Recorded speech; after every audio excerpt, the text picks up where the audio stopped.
Praise the lord. దేవునికి మహిమ కలుగును గాక. అందరూ బాగున్నారా? ఈరోజు దేవుడు మనకిచ్చిన వాగ్దానము రండి కలిసి ధ్యానించుకుందాం. సామెతల గ్రంథము 16వ అధ్యాయము 3వ వచనము. నీ పనుల భారము యెహోవా మీద ఉంచుము, అప్పుడు నీ ఉద్దేశములు సఫలమగును. ప్రియమైన దేవుని బిడ్డలారా, మన జీవిత యాత్రలో ప్రతి ఒక్కరము మన భవిష్యత్తు కొరకు ఎన్నో ఉద్దేశములు, ప్రణాళికలు పెట్టుకొని శక్తికి మించిన ప్రయాస కలిగి ఉంటాం. ఏ పని ముందు చేయాలో, ఏది తర్వాత చేయాలో, ఆ పని కొరకు ఎవరిని సంప్రదించాలో దిక్కు తోచక ఏ నిర్ణయము తీసుకోలేక తికమక పడుతూ ఉంటాం. నిజమే కదా? ఎన్నోసార్లు ఈ అనుభవము ఎదుర్కొంటూ ఉంటాం.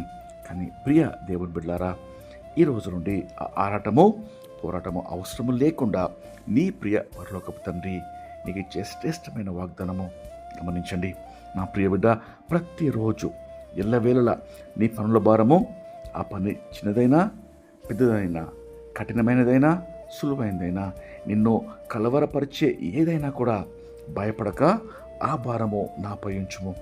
అప్పుడు నీవు విశ్రాంతి, నెమ్మది, నీ ఉద్దేశంలో సఫలము చేయటకు నేను సహాయం చేస్తాను అని నీ దేవుడు వాగ్దానం చేస్తున్నాడు. కాబట్టి ప్రియ దేవుని బిడ్డ, నీవు కలవరపడక ఆ కరుణామైన పాదల చెంత చేరి ప్రార్థించు. ప్రతి విషయంలో గొప్ప నెమ్మది, విజయము నీ దేవుడు నీకు అనుగ్రహిస్తాడు. ఈ వాగ్దానం పొందుటకు రండి, కలిసి ప్రార్థన చేసుకుందాం. ప్రార్థన.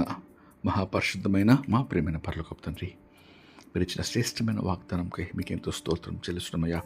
ఉదయకాలము ప్రార్థనలో ఏకీవించిన ప్రతి ఒక్కరిని ప్రభువా, ఎన్నో పనుల భారములతో, ఎంతో ప్రయాసతో, ఎంతో అలజడితో, కలవరంతో ప్రభువా, నీ బిడ్డలు ప్రభువా నీ సన్నిధిలో మోకరించుండగా ఈ దినమందు ప్రభువా గొప్ప విజయము, ఆదరణ, నెమ్మది, విశ్రాంతి మీరు దయచేయమని, ప్రతి ఉద్దేశము సఫలం చేయమని వేడుకొంచు మీకే స్తోత్రం చెల్లిస్తూ నజరేయుడైన యేసుక్రీస్తు నామంలో వేడుకొనుచు ప్రార్థిస్తున్నాం పరమ తండ్రి.